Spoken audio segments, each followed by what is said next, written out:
নমস্কার বন্ধুরা, রিমি লাইফস্টাইল চ্যানেলের আরেকটি নতুন ব্লগে সকলকে জানাই আন্তরিক ভালোবাসা ও অভিনন্দন।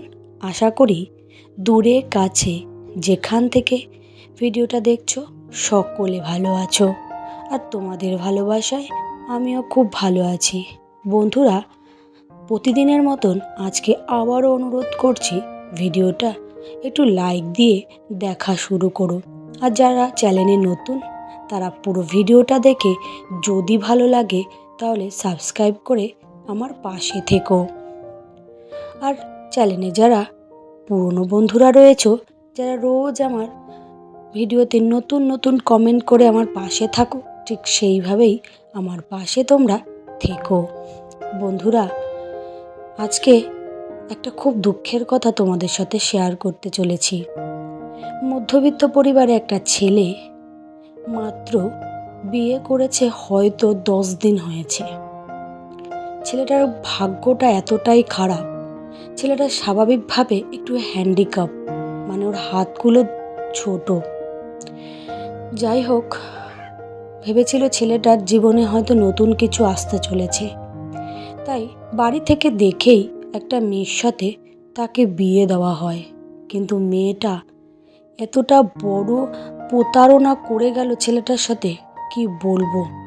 আজকে আমরা সকলে খুব কষ্টে আছি, খুব খারাপ লাগার মধ্যে আছি। মেয়েটা ছেলেটাকে মাত্র 10 দিনের মধ্যে ছেড়ে দিয়ে অন্য আরেকজনের কাছে চলে গেছে তো ভালো কথা, তার সঙ্গে এই বিয়েতেও যা সোনা গয়না পেয়েছিল, এমনকি মানে ওর মায়ের কাছে, অর্থাৎ এই যে ছেলেটার কাছে যা পুঁজি ছিল সমস্ত টাকা চুরি করে নিয়ে চলে গেছে অন্য একটা ছেলের কাছে। জানো তো বন্ধুরা, খুব কষ্ট লেগেছে। ঘটনাটা ঘটেছে কালকে রাতের বেলায়।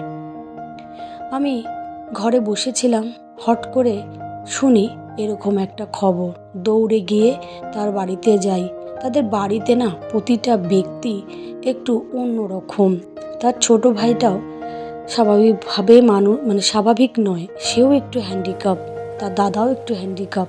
দাদাকে একটু বিয়ে দেওয়া হয়েছিল ভালো একটা মেয়ে দেখেই, কিন্তু মেয়েটার মনের মধ্যে যে এত বদমাইশি বুদ্ধি ছিল কেউ বুঝতে পারেনি। সত্যি কথা, আমাদের প্রত্যেককে কষ্ট দিয়ে চলে গেছে। আমরা ছেলে দুটোকে খুব ভাইয়ের মতন ভালোবাসি, মানে কি বলবো, ভাইয়ের থেকেও বেশি অনেকটাই ভালোবাসি। আমাদের কারখানায় কাজ করে, কিন্তু তাও আমরা কারখানার প্রতিটা ব্যক্তিকে নিজের আত্মীয়র মতন মনে করি। তাই সকলে দৌড়াদৌড়ি করে ছেলেটার একটু সুরাহা করার জন্য আজকে সকলে থানায় গিয়েছে, যাতে একটু ছেলেটা সুরাহা হয়। কেন, ওই মেয়েটা এতটা কষ্ট দিয়ে চলে গেছে, ওই মেয়ে ফিরে এলে এই ছেলে আর ঘরে তুলবে না। ও বলছে আমি সারা জীবন বুড়ো থাকবো, কিন্তু আমি এই মেয়েকে ঘরে তুলতে পারবো না। এত ভালোবাসা দেওয়া সত্ত্বেও সে আমাকে ছেড়ে চলে গেল। মাত্র 10 দিনে সে আমার ভালো মন্দ কিছুই বোঝার আগেই সে চলে গেল। সত্যি ছেলেটা অনেকটা কষ্ট পেয়েছে।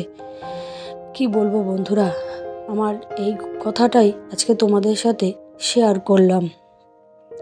যারা এতটা পর্যন্ত চলে এসেছো তারা লাইক দিতে ভুলো না কিন্তু, ঠিক আছে? দেখা যাচ্ছে কমেন্টের থেকে লাইকের সংখ্যা অত্যন্ত পরিমাণে কম। এমনকি ভিডিও দেখার পরে কেউ যদি চলে যায়, দেখা যায় কমেন্ট পড়েছে কিন্তু লাইক পড়েনি, তাই অনেক সময় ভুলেও হয়ে যায়। যাই হোক, সকলকে বলছি একটু লাইক দিয়ে ভিডিওটা দেখা শুরু করো তোমরা। বন্ধুরা, আজকে একটু ফ্রাইড রাইস আর মাংস রান্না করব। ফ্রাইড রাইস রান্নার চিন্তা ভাবনা ছিল না, ঘরের চাল দিয়েই রান্না করব।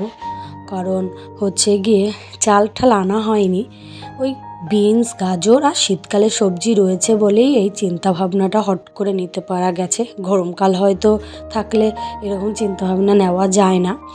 তাই গাজর ক্যাপসিকাম কুচিয়ে ফ্রাইড রাইসটা রান্না করবো। আর 100 টাকা, বলতে পারো 120 টাকার মতন হতো, 500 মাংস এনেছি। মাংসটা তোমাদের সাথে শেয়ার করব না, কারণ রোজ তোমাদেরকে দেখালে তোমাদেরও একটা ভালো লাগবে না। তাই হচ্ছে গিয়ে বিনস, গাজর, ক্যাপসিকাম কেটে নিচ্ছি। যাই হোক বন্ধুরা, তোমাদের সাথে একটা কষ্টের কথা শেয়ার করলাম। সত্যি আমরাও বলতে পারো অনেকটা শক্টের মধ্যেই রয়েছি। ছেলেটার এখন কি হবে?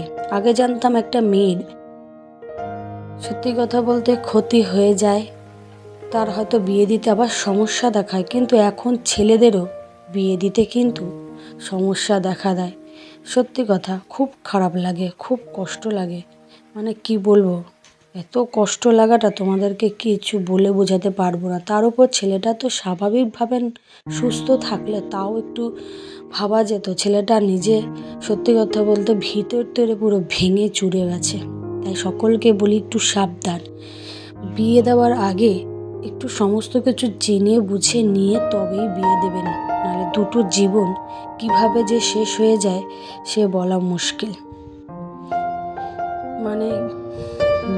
মানে মুহূর্তের মধ্যে ধ্বংস হয়ে যায়।